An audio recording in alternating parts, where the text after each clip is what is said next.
So first, I would like to thank my two advisors, Gülür and David, for giving me this platform to be able to share a part of my forthcoming dissertation with you today.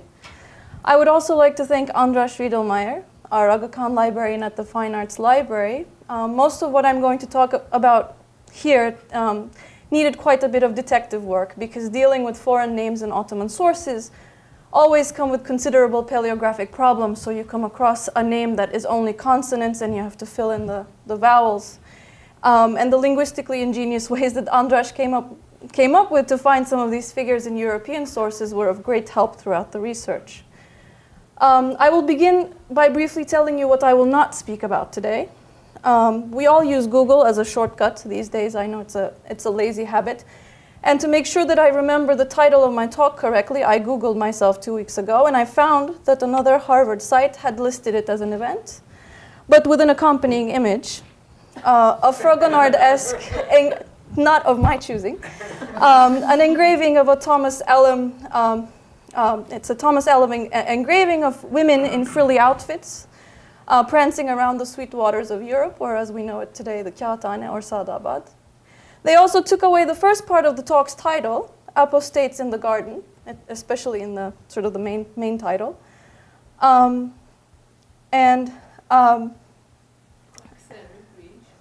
the apostates that I refer to here are a slew of foreign gardeners that begin to be imported into the Ottoman Empire at the end of the 18th century, and it's through their efforts that we can talk about parks and recreation in the imperial capital in the 19th century. The talk will try to avoid images of orientalizing harem fantasies in gardens like these, although the imperial harem did make good use of some of these spaces, and instead focus on what the site's event lister decided to take out, the apostates, or the foreign gardeners. I have lifted this term from an 18th century journal published out of Frankfurt called the Minerva, where an article that questioned the validity of Selim III hiring a German gardener for his imperial gardens. They would locate the said gardener, Jakob Ensle from Rastatt, and publish a kind of epistolary interview with him. And one of the first questions asked of Ensle in this text was something along the lines of, how did it feel to be an apostate inside the court? So I will briefly touch upon Ensle's work at Selim III's court, and then move on to his 19th century successor, Christian Sestar, for the majority of today's presentation. The apostates that I like to talk about are these guys on a bridge in Yıldız. Until Mahmud II's overhaul of the Janissary Corps in 1826, the Ottoman imperial gardens, from aspects of their designs to agricultural production, and all of their associated expenses, were tied to one of its most prominent branches, the Gardener's Corps, or the Bostancı Ocağı. Only a few months after the Janissaries were violently disbanded, the Gardener's Corps was completely and much more peaceably restructured under a military charter. The eldest members were made to retire with lifetime pensions, while the able-bodied ones were redeployed to train with Mahmud's new army and serve as officers in the gates, barracks, and police offices along the Dolmabahce-Ortaköy shoreline. So this segment here. And most of the parks, imperial parks and gardens that I'm going to talk about are actually located in this section. This is the section where the court now resided almost full-time in the 19th century. A decade later, Mahmud's ambassador to Vienna came back with an idea that filled the void for the upkeep of the many imperial gardens. A foreign garden director, a professional with knowledge of the latest in landscape design, botany, and horticulture. He would restore the vacant post of the palace's Bostancıbaşı, which is translatable to head or chief gardener, to its erstwhile garden-centered métier. This practice would continue until World War I, with Yıldız, the longest-serving imperial palace of the 19th century, which is this entire section here. A site that started its life as the backyard of the shoreline palace of Çırağan, which is right here, transformed in half a century into the Gardener's Corps' operational headquarters. In the Gardener's Corps' earliest incarnation under Mehmet II, so we go back to the 15th century, Its members attended to the palace gardens and royal retreats, while their superior, the bearded Bostancıbaşı, held the privileged position of helming the Sultan's boat during the latter's maritime excursions along the Bosphorus. The structure of the corps would undergo drastic transformations and shed the 15th century horticultural requisites of the young Janissary conscripts that gave this group its name. Especially with the emergence of Janissary unrest in the 17th century, the corps started to represent the personal security force of the imperial household.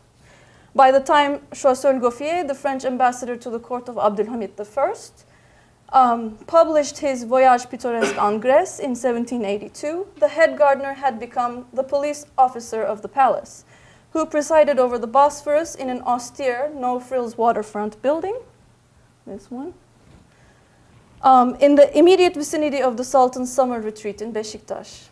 Later, the first recruits of Selim III's new model army, the ill-fated Nizam-ı Cedid, wore the red felt barata headgear of the ruler's Bostancı bodyguards as a symbolic gesture to the trust established between the ruler and his chosen protectors.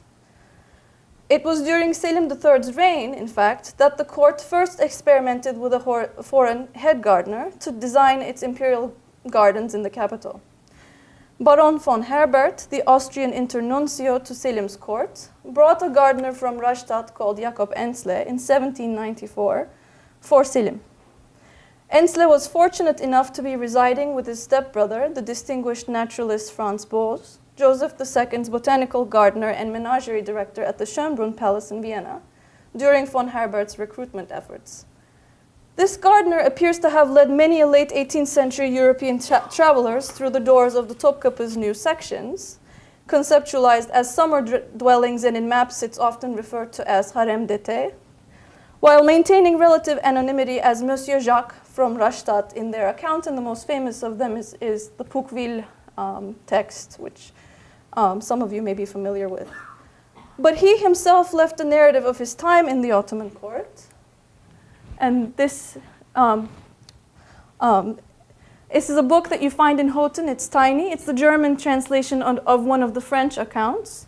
And the German translation is so much more exciting because not only because it has Ensle's own autobiography appended to the end of it, but almost all of the footnotes that are supplied in the main body of the text are also provided by Jacob Ensle. So you have information on his relationship to Melling, for example, and how Melling, also designed costumes and outfits for Hatice Sultan, and had an Armenian dressmaker in his house, and so on. Details like this, but it's a sort of a tiny but very valuable translation. So in this account, Ensle boasts that through the skillful leveraging of a connection, he managed to achieve an assignment as the chief gardener of the Bostancı. And he continues on to say that he was the first Christian to fill this post only because Selim III's mild regime made it possible. Outlines of his handiwork are traceable in the detailed map and engraving of Topkapı's panorama that Ensle's best friend Melling includes in his Voyage pittoresque de Constantinople. In Topkapı's peninsular tip, Ensle worked on a set of terrace spaces reserved for Selim and for the women's quarters. So it's not only this area that he works on, but also this large area, the summer harem for the women. And as per the Sultan's request, instituted the French and Dutch conventions rather than the English aesthetic for landscape design that took a hold of Europe at that time. He imported pineapples and citrus fruits from Schönbrunn and cultivated them in the palace's hothouses, but then he tells us that the women of the harem did not like pineapples, but rather eat cucumbers. To front Selim's new shoreline pavilion, he built a cross-axial trellised arbor. So I'm imagining it's this area that he built the cross-axial trellised arbor. It's called Yeni Köşk here and Yeni Bahçe. So Yeni Köşk here and the associated Yeni Bahçe. A gazebo was placed at its center, at the center of this cross-axial trellised arbor, which covered a rococo fountain. Other miniature fountains and potted citrus trees bisected the symmetrically arranged flower beds inside the courtyard. And in Melling's panorama, you have a sense of what the gazebo looks like. I think it's here, and you have a sense of what the terraced garden may also look like down here. And I was tempted to include this image, which is a mural from Selim III's mother's winter quarters, also in Topkapı. And scholars have discussed this image as a sort of an idealized garden, but my feeling is that what Ensle was producing here, which is no longer there, was something along the lines of this: flower parterres, water, shoreline palace, little kiosks, and so on and so forth. If Napoleon hadn't conquered Egypt in 1798, Ensle's work in the gardens of Topkapı and other summer dwellings of the court would have had a chance to flourish. It was Selim's desire to build a completely new diplomatic ceremonial section in this area, and we know this from Melling's account. And he was going to employ Melling, Ensle, and the French engineer François Caffer to do so. But not wanting to remain in an environment suddenly hostile to foreigners and volatile due to ceaseless uprisings against Selim's reforms, Ensle left for his fatherland in 1802. The subsequent decades pitted a young Mahmud II against influential viziers, powerful provincial rulers, Balkan insurgencies, Russian advances, and most significantly, insubordinate janissaries, and seemed to be devoid of another prominent foreign hire to calibrate the taste of the court. Still, the English travel writer Julia Pardoe observes that foreign gardeners of varying European nationalities were attending to each of the terraces of Mahmud II's garden in the Beylerbeyi Palace. I'll just quickly dwell on it. The only map that Hammer provides from his book Constantinopolis under Bosphorus, you actually have a sense of, he also mentions the covered trellised arbor, and this is the only sketch of Topkapı Palace that he provides, the new sections that Ensle actually builds, and he's able to go and actually eyewitness and draw it out himself. All right. So Julia Pardoe in 1836 observes that foreign gardeners of varying European nationalities were attending to each of the terraces of Mahmud II's garden in the Beylerbeyi Palace. You see sort of little ant-like figures here on the terraced gardens. After a beleaguered but resolute Mahmud restored a semblance of order in his empire through the transformation of the military and political bodies, the multilingual Ottoman bureaucrats of his newfangled administration began a hunt for foreign experts to furnish the backdrops of the palaces as well as their homes. While serving as an ambassador to Austria, Ahmet Fethi Pasha, Mahmud's son-in-law and longtime marshal of the Tophane Armory, signed a contract with an Alsatian from Bavaria called Christian Sester. According to the agreement, and I highlighted his name appearing, so it's Keratin Sester up here, and then Bahçıvan Sester down here. This is, I think, a translation of a contract in German that I wasn't able to find. According to the agreement, once the 31-year-old landscape gardener arrived in Istanbul, he would begin ordering the grounds allotted for the Sultan's imperial gardens, draw out plans appropriate for growing multifarious trees, and closely supervise all aspects related to gardens and their walkways himself. Promised a generous annual stipend of 2,000 florins, comfortable lodgings, candle wax, coal and firewood, protection from any hindrances to his work, and an option to quit with a 6-month notice, a very modern contract. Sester arrived in Istanbul in 1835 along with an assistant called Steffel. In the Ottoman archives, his title often reads Serbahçıvan, head gardener. In foreign accounts, he has a loftier one, which is the Imperial Garden Director, Großherrlicher Gartendirektor. Until his death in 1866, Sester would remain in the service of 3 out of the 4 19th-century sultans, Mahmud II, Abdülmecit, and Abdülaziz, and transform most of the imperial gardens of the period in Istanbul.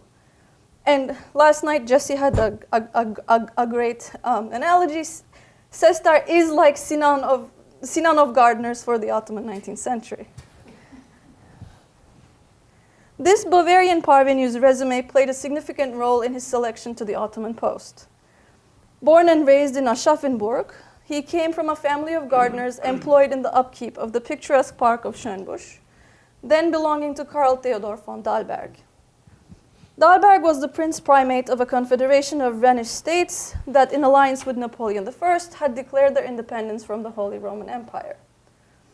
At a very young age, he abandoned his training in Latin in order to completely devote himself to the noble art of gardening. His obituary, out of which we gather most of his CV, published in a local Aschaffenburg newspaper in 1868, would mention Sestar's hereditary calling for the garden arts from a very young age as follows, and I quote, "The seed that slept in him suddenly awoke to unfold itself into a blossom, which shone forth as alone in its kind," end quote. With this familial predisposition, he first apprenticed in his hometown under Schönbusch's head gardener, Christian Ludwig Bode. Under Bode's supervision, Sestar honed his skills as a gardener in general and a landscape gardener in particular. Soon after that, young Sestar initiated his scholastic grand tour with an internship at the Botanical Gardens of Munich-Nymphenburg, which was the summer palace of the Bavarian rulers, and were conceptualized, especially the English landscape extensions, as well as the botanical segments, were conceptualized by Ludwig von Schell, who was the first landscape gardener of Schönbusch, the place where Sestar starts his gardening training. Following his training in Munich, Sestar was appointed head gardener to Dalberg's smaller country estate in Bohemia, his first venture into the Habsburg domains, and then back to Bavaria in 1832, when he was tasked with the supervision of the gardens of Frauendorf's Horticultural Society. He had only recently been hired as a head gardener by Prince Franz Josef von Dietrichstein to lay out the gardens of his new Viennese summer residence, when Dietrichstein recommended him to Mahmud II via Ahmet Fethi Pasha. And this structure looks eerily like Dolmabahce Palace if you strip Dolmabahce Palace from all of its sculpture. Although I have yet to identify a drawing or plan from Sestar's own hand of the Ottoman gardens he created, he has left behind a short ekphrasis from 1832, which was published in a Frauendorf newspaper in 1845, on how he envisioned the gardens there when he was appointed the site's head gardener.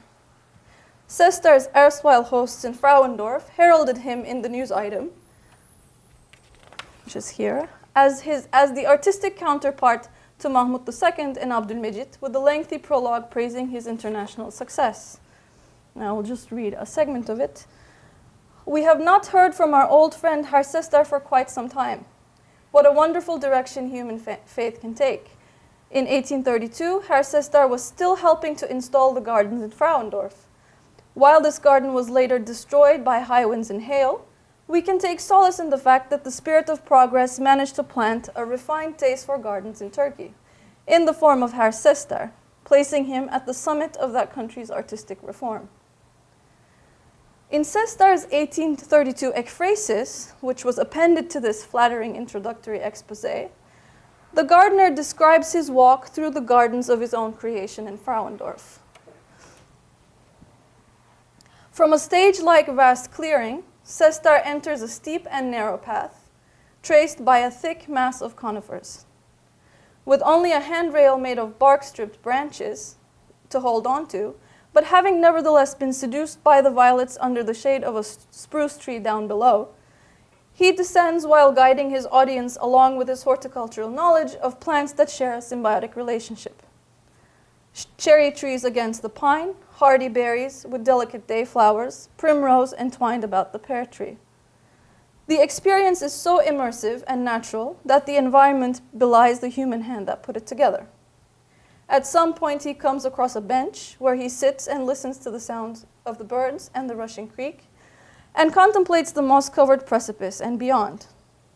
As night descends and nature's sublime takes over, Sestar finally reveals his philosophical inclinations.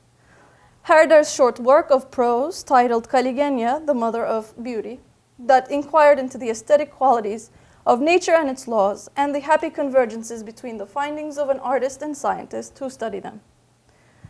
The gardener, who crafted himself from facets of both of these professions, writes, "The philosopher should hurry to this spot, disdaining the trinkets of the masses, and devote serious contemplation to the purpose of man, and celebrated goddess will come to him as Kaligenya did to Kalia in the dreams of Herder." End quote. This news item's push to connect the English landscape garden with liberal rule might not be too much of a stretch, and in fact reflective of the era's sentiment. German writers of garden treatises, who were Sestar's contemporaries and his technical primers, found close correlations between an enlightened ruler and the manner in which he laid out his estates.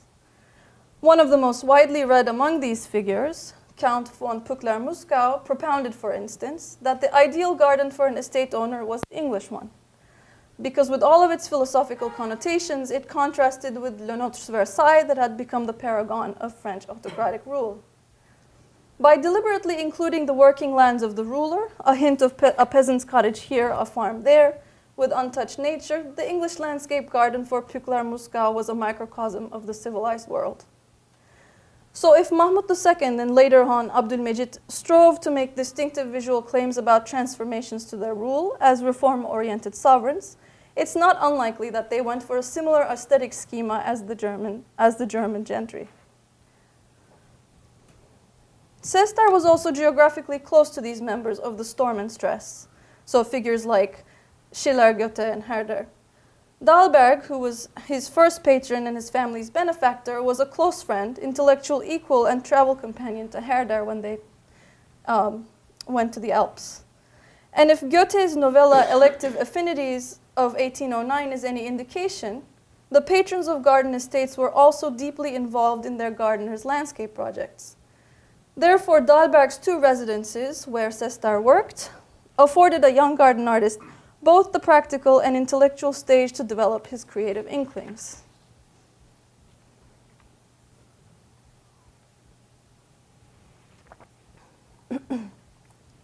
His obituary also recounts Sestar's first interactions with Mahmud II, who, unlike Selim III, which is the title of one of my publications, didn't want orange trees in his gardens and instead desired something that others did not have. In their 4-year collaboration, Sestar installed a spacious portico on the side of the timber Beşiktaş Palace, which we now know as the Dolmabahçe Palace, and it's, I think, these little garden sections that the obituary refers to.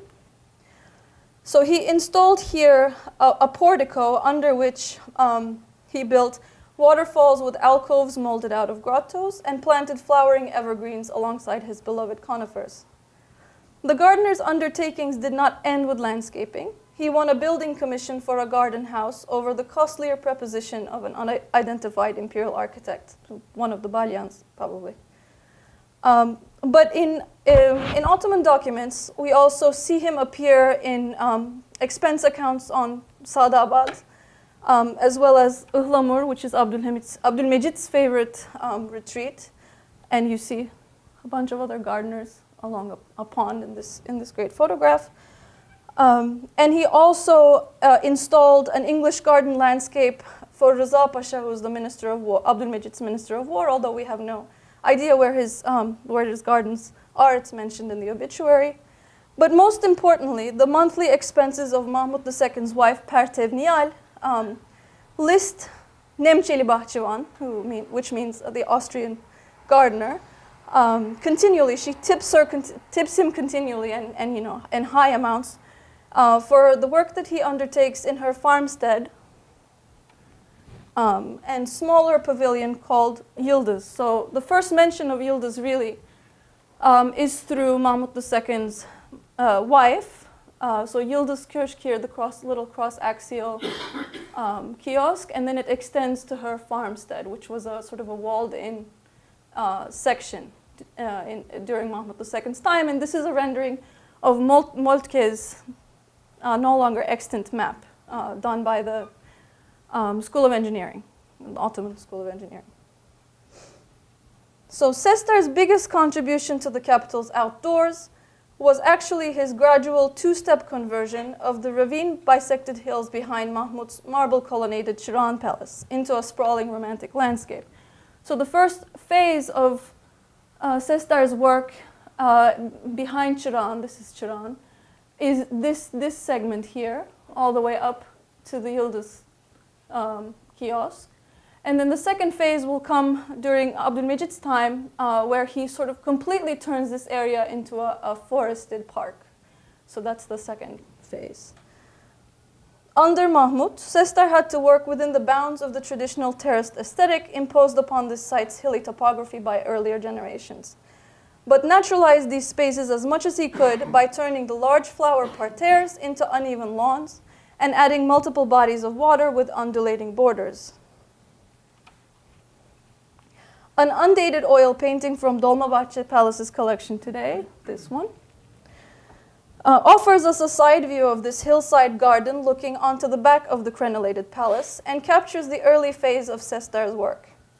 The swelling ha-has, these little swells, that hold up the ponds, the two ponds, a white classical temple-like fabrique, right here, which must have been one of Sestar's architectural commissions, and mounds of soil removed to open up the pools that occupy the foreground. Julia Pardo, who had likened the horticultural activity in the gardens of Beylerbeyi to a Tower of Babel of gardeners, was also witness to the frenzied activity behind Çırağan. Pardo's description of what Sestar pursued behind this palace animates the content of this undated painting, as well as the engraving corresponding to her own account. And she says, "The gardens of the palace are extensive, but will require time to make them worthy of description. At present, a great portion of the hillside behind the building is left in its original state, boasting for all ornament sweeps of fine cypresses and here and there a tuft of almond trees, a group of acacias, or a majestic maple, while the white tents of the Bulgarian workmen employed upon the walls give to the scene the picturesque and cheerful appearance of a summer encampment." Sestar's obituary further expands on his accomplishments in what the obituary calls the Great Compound of Ortaköy. Under his supervision, and I quote, "mounds had to be removed, rocks blown up, and basins filled in order to properly realize the conceits of painterly garden scenes and to faithfully imitate the images of nature," end quote. Empire's foreign visitors, privileged enough to visit this site with the imperial gardener in tow, stress its terrain's aridness and provide insight into stages of its progress under Sestar's command. Before Sestar had begun the second forestation phase for Abdülmecit, and only 7 years into his directorship in 1845, he offers to take a German countess on a tour of Mahmud's Çırağan. In a letter to her mother, the countess lets her in on the garden that was being developed. And she says, "The garden of this palace is quite new, situated on the steep and totally bare side of a hill, where as yet nothing is to be seen that would give us the idea of a garden. No flowers, no shade, no verdure, no water, nothing but the heavenly view of the Bosphorus. Perhaps in 10 or 12 years it may be transformed into a garden." The Countess's observations on the garden's barrenness find their representation on the lid of an Ottoman writing box. This one here. Executed in oil by the Armenian artist and marquetry expert Mugurdiç Melkon, the painting is not only a rare local depiction of Mahmud's version of the Çırağan Palace, but also the single mid-century visual proof of Sestar's output. Melkon's painting shows the full span of the garden's initial landscaping phase. So this section here, and this walled-in space that you see in the horizon is in fact the Yıldız kiosk and Valide's farmstead. So the initial landscaping phase that reaches all the way up to a second larger kiosk, a green kiosk with a billowy roof. This one. A type of kiosk that the Ottomans called the tent, çadır, an example of which we also see in Sa'dabad. The artist's depiction of Sestar's winding paths and burgeoning saplings presents a sharp contrast with the even more arid hilltops to the garden's right-hand side, so going north, this area, and the urban sprawl to its left, Beşiktaş. A curious dun-colored wall behind the southern wing of the palace appears to support a greenhouse. So this is the wall, and I think this is a greenhouse here, whose glass panels are visible next to the temple-like garden folly, the same structure from the undated oil painting in Dolmabahce's collection. So I think this structure here and this one are the same. What the painting doesn't show is how Sestar filled up the arid valley that was sandwiched between the Valide's walled-in hilltop residence, the erstwhile Yıldız kiosk, here, as I said, and the thicket of cypresses surrounding the saintly precinct of Yahya Efendi's tomb, here, nestled on the northeasterly hillside of Çıran. This area would be the second forestation phase of his expansion commissioned under Abdülmecit. Although no paintings like the two previously mentioned have survived of what would become the woodland extension of the Çıran Palace, with lakes and waterfalls, and later the centerpiece of Abdülhamit II's Yıldız Palace, there are 75 single-page expense accounts spanning weekly work that started in 1849 and that indicate intense gardening activity in the area. Each of these expense accounts, unfortunately, barely fill a single page and list the day laborers' rates. But none provide a detailed plan, neither written nor drawn out, of Sestar's overall undertaking. However, they all bear his Ottoman seal, right here, which identifies his position in Abdülmecit's court as the chief gardener of the Çıran waterfront palace. So Çıran, Sahil Sarayı, Serbahçıvanı, Sestar. And there's a misspelling of Çıran here, which may be attributed to him actually making his own seal, or, you know, it's not clear. There has to be, instead of a kaf, a nun, and an elif, I think. They also provide a cursory overview of the landscaping project with these little short descriptions here, of the landscaping project by describing it as the leveling, tesviye, of the new garden between Çıran, its mountains, Çıran Dağları, so the hills are called Çıran Dağları, and Yıldız Pavilion, as well as the construction of the gardener's home, Bahçıvanbaşı Monsieur Sestar'ın hanesi, adjacent to the Ortaköy side of the new garden. Leveling most likely meant knocking down of the walls that divided the shoreline palace's garden from the barren site next to it, as well as from the Yıldız estate, once intact in this painting. So I think leveling meant knocking down that wall and opening up the space completely. Finally, some of these accounts document the aggregate cost of multiple weeks' worth of work. For example, under the oversight of a Selim Efendi, whose name appears up here.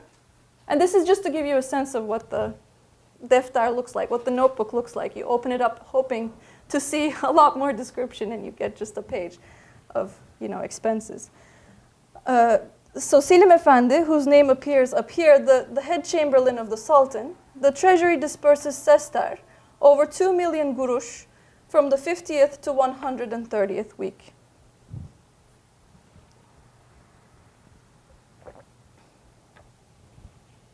And now blank.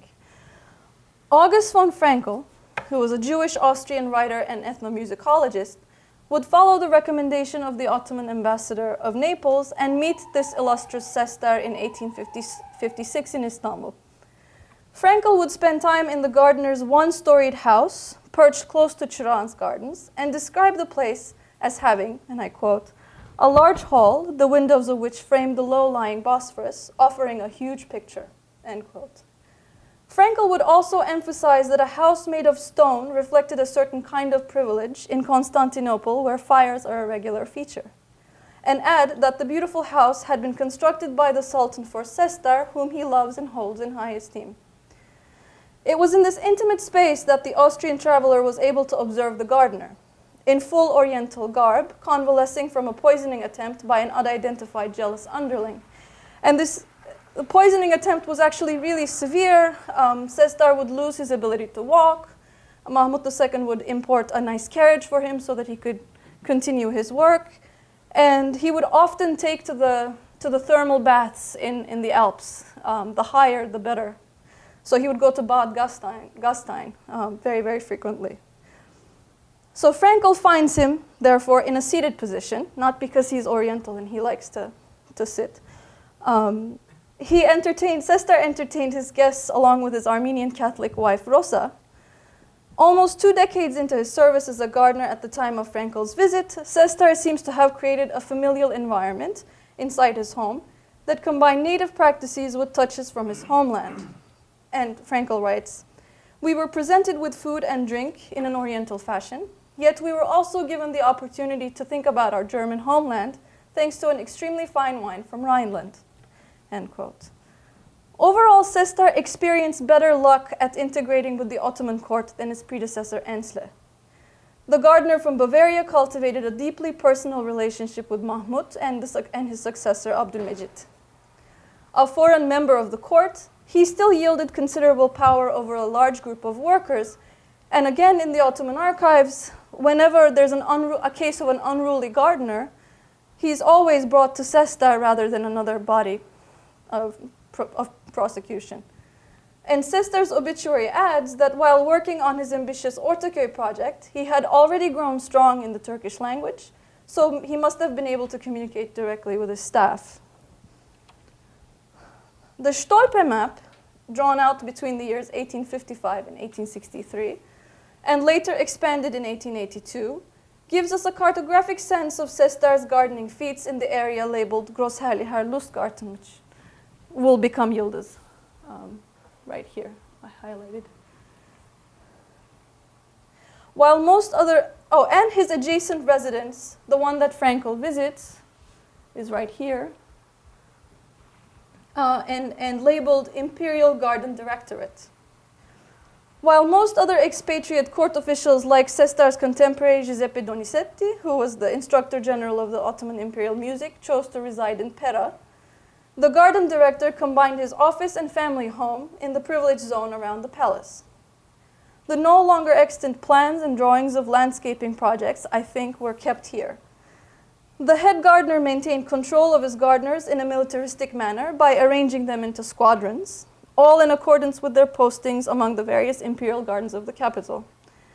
A European Kalfa, a master assistant to Sestar, who was often recruited and trained by Sestar, would helm the squadron, but with the aid of an onbaşı, a corporal who would communicate the Kalfa's orders to the privates, the nefers, under him.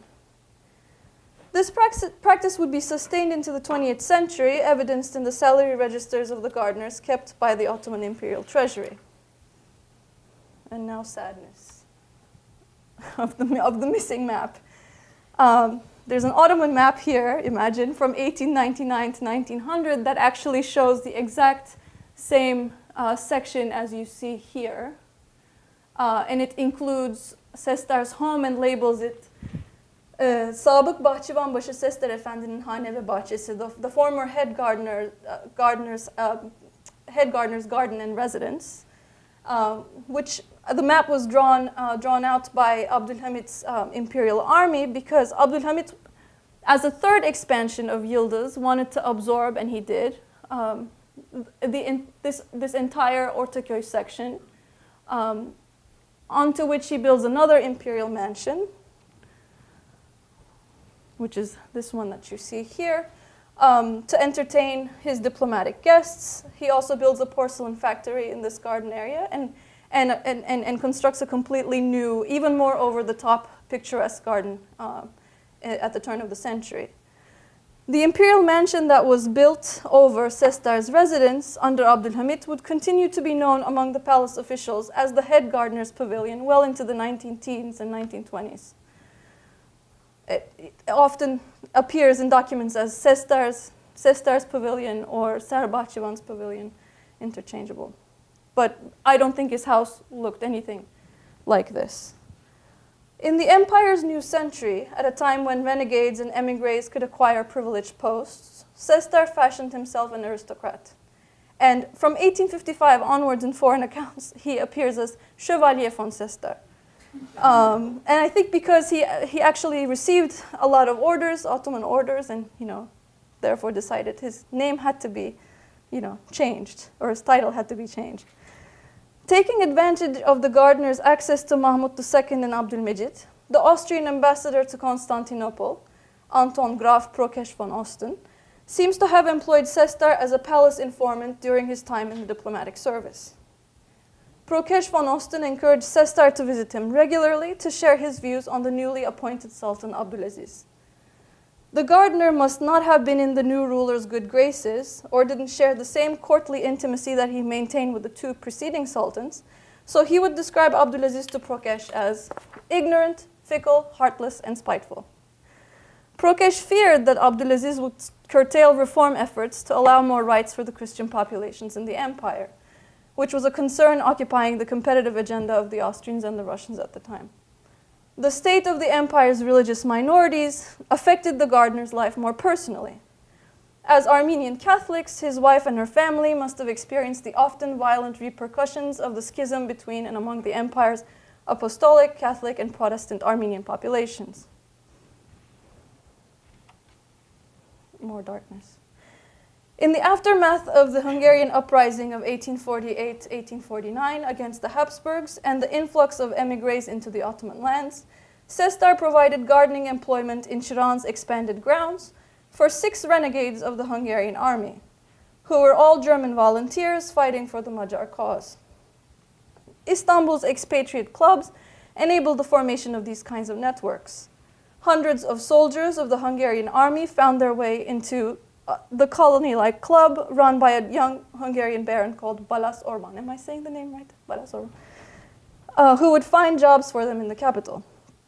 Similarly, for the German affiliates, the Teutonia Club, which was established in 1847, fostered a lively community of Germans, Austrians, and Swiss, and where we know the proactive head gardener presided over this convivial pan-German brand of diasporic personalities, of which he was a perfect example.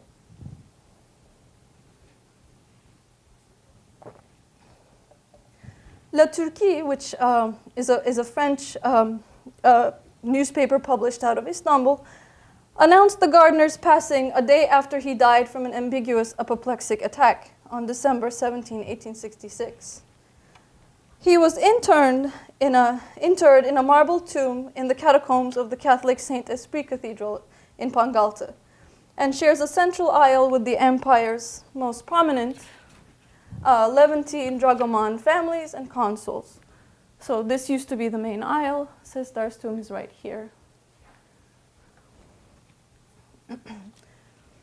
So this small neoclassical church had served as the main ecclesiastical site for the city's Catholics and was built by the Swiss architect Giuseppe Fossati in 1846. From its inception, the gardener donated stately sums to the upkeep of this church, and here he also maintained the family chapel. Rosa, his wife, was buried next to her spouse in 1896. An indication that a lot of planning went into the tomb's making is evidenced in the sculptural marble reliefs. Sestar's tomb stands apart from its relatively more austere neighbors. And for a very long time, I tried to find a photograph of Sestar because it's the period of photography, and there was none until towards the end of my year's worth of research. We find the tomb, and it has a relief, and this is the only tomb where there are actually, busts of this sort. A knight's helmet, a stand-in for invulnerability and protection, and 4 swans, representing grace, wisdom, and harmony, furnished the prominent Baroque crest of the tomb. The eminent garden director chose the knight for himself, and 4 swans for his wife and 3 children. Below the crest, the tomb's 2 roundels preserved the Victorian reliefs of the husband with his stately mustache and the wife in her creased blouse, both bearing expressions of a hard-earned life. They face each other in the fashion of a marriage portrait under the flowering branches of a holly, the heraldic symbol of truth, and are festooned with the literal fruits of their service to the court. Apricots, apples, figs, and poppies hang from garlands around the couple. The centralized placement of the poppies, these, unless some of you disagree, among the bouquet of fruit is intriguing. In this extremely autobiographical iconographic scheme, Sestar very well may be alluding to the fact that he cultivated these opiates to relieve himself of the debilitating pain caused by arsenic poisoning.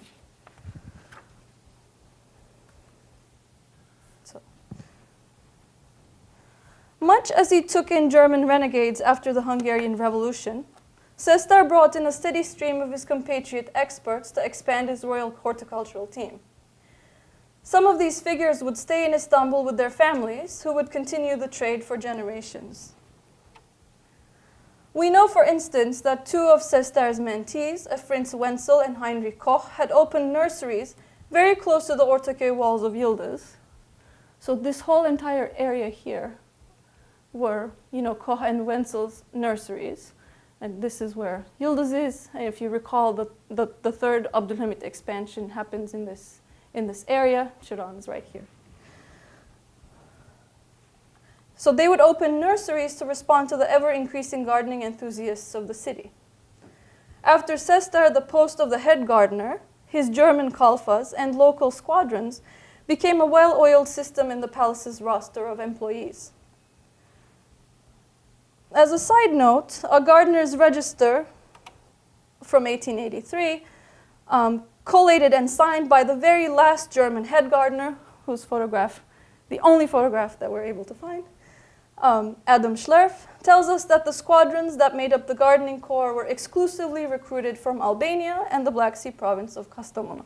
And each of these little snippets give you biographical information on the individual nefers. So you have their age, the shape of their mustache or beard, their eye color, their height, how much money they make, when they entered the service, and so on and so forth.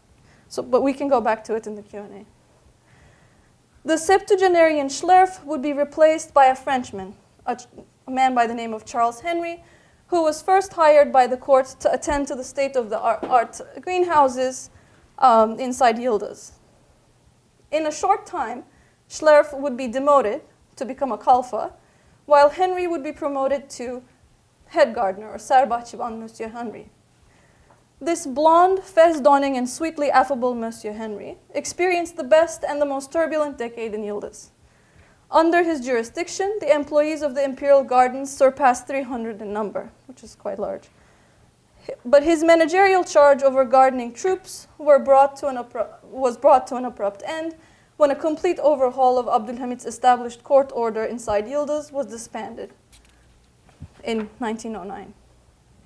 During this transitional phase, when the coffers that financed the smooth running of this mammoth imperial complex were fast dwindling, a French novelist visited the ghostly decaying grounds and was led on a tour by her countryman, Henry. In the gardens, she was struck by how quickly real nature was taking over its carefully manicured imitations. And I quote her, "The fittings of the greenhouses are rusting, water in the basins are stagnant, grass has started infesting the walkways, dead tree branches block the thicket. Palace functionaries are cleared out, gardeners are on strike, because no one is paying them. And over 2,000 lemon trees inside the orangerie that needed to be brought out for the spring and summer are rotting indoors." And as you see, nothing really has changed. So this is this is a part of Yıldız that is in this decrepit shape. Soon enough for Henry, he found gainful employment in Cairo, managing what was once large botanical gardens of Kubba, which belonged to Egypt's last Khedive, Abbas Hilmi Pasha. This is what remains of it, and I really can't find good images. This is a sort of a contribution to a horticultural magazine that he publishes, and we only have a sort of a segment of the botanical experiments that go on in Kubba under his command. But he was now working for the Ottoman elite's biggest competition in aesthetic matters. In conclusion, the influence that these figures wielded during their lifetime as foreign garden experts over Istanbul's landowners incited a frenzied interest and competition in botany, horticulture, and their many accessories. Among the Ottomans, garden arts became an almost academic preoccupation, and therefore continued to provide employment to some of these foreign expatriates, as well as their trained personnel. If some of the Germans remained in the city as successful nursery owners, Albanian and Black Sea migrants of the Ottoman imperial gardens dominated the gardening profession in the city's many market gardens.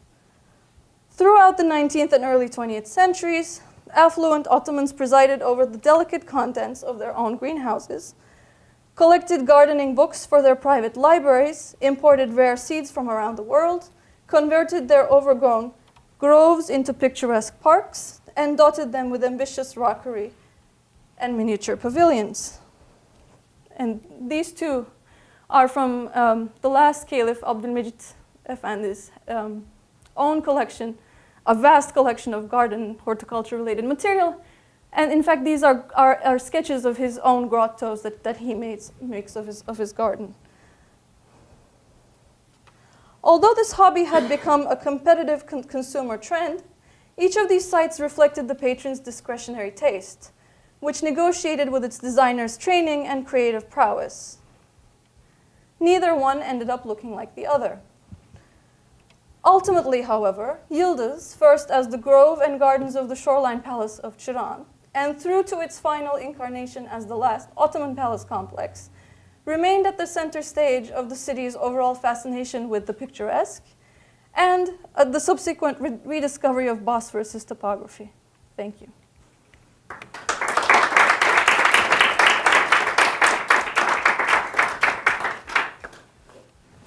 And this is Abdülmecit. I mean, this is the final product of Sestar's crazy forestation project. So this area you see here is, in fact, this arid landscape.